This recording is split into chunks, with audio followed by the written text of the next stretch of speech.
Mrs. Kyndley's Christmas. It was nearly Christmas. Annie and Clarabel were packed full of people and parcels. Thomas was having very hard work.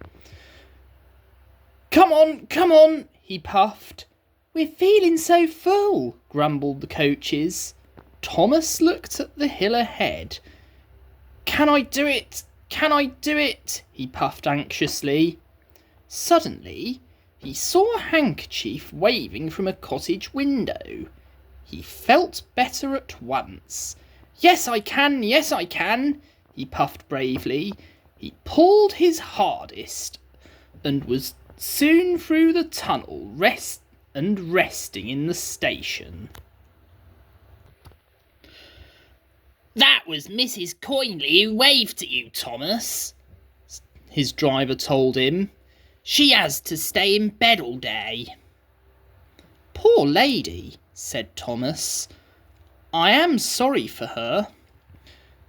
Engines have heavy loads at Christmas time, but Thomas and Toby didn't mind the hard work when they saw Mrs. Kyndley waving.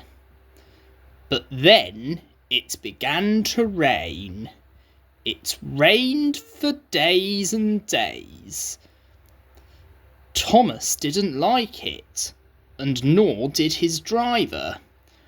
Off we go, Thomas, he would say. Pull hard and get home quickly.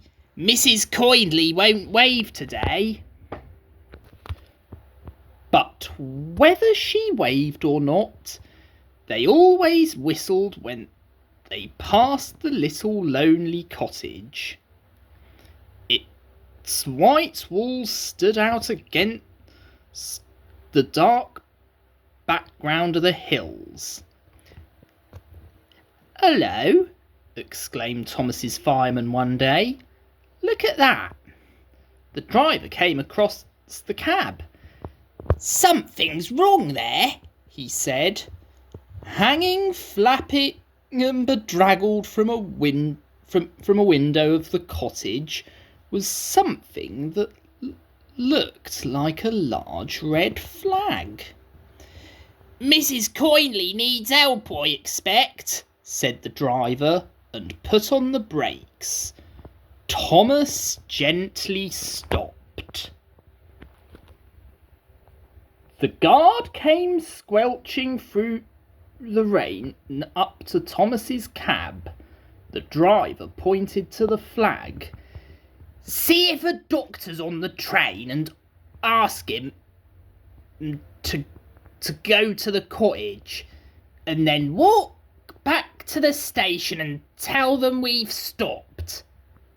The fireman went to see if the line was clear in front.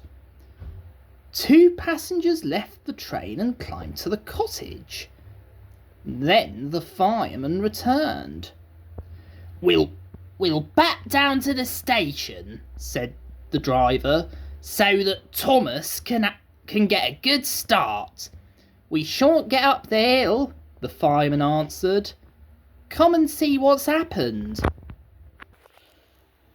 They walked along the line round the bend. Jiminy Christmas! Exclaimed the driver. Go back to the train. I'm going to the cottage. He found the doctor with Mrs. Kyndley. Oh, silly me to faint, she said. You saw the red dressing gown? You're all safe? Asked Mrs. Kyndley. Yes, smiled the driver. I've come to thank you. There was a landslide in the cutting. Doctor, and Mrs. Kyndley saw it from her window and stopped us. She saved our lives. God bless you, ma'am. God bless you, ma'am, said the driver, and tiptoed from the room. They cleared the line by Christmas Day, and the sun shone as a special train puffed up from the junction. First came Toby, then Thomas with Annie and Clarabel, and last of all, but very pleased at being allowed to come, was Henrietta. The Fat Controller was there, and lots of people wanted to say thank you to Mrs. Kyndley. Peep, peep, peep, peep, Happy Christmas, whistled the engines as they reached the place.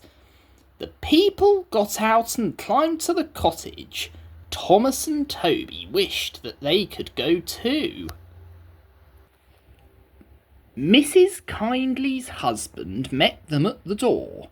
The Fat Controller, Thomas's driver, fireman and guard went upstairs, while the others stood in the sunshine below the window.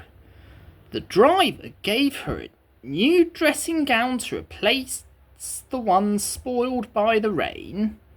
The guard bought her some grapes, and the fireman gave her some woolly slippers and promised to bring some coal as a present from Thomas the next time they passed. Mrs. Kyndley was very pleased with her presents. "You are very good to me," she said.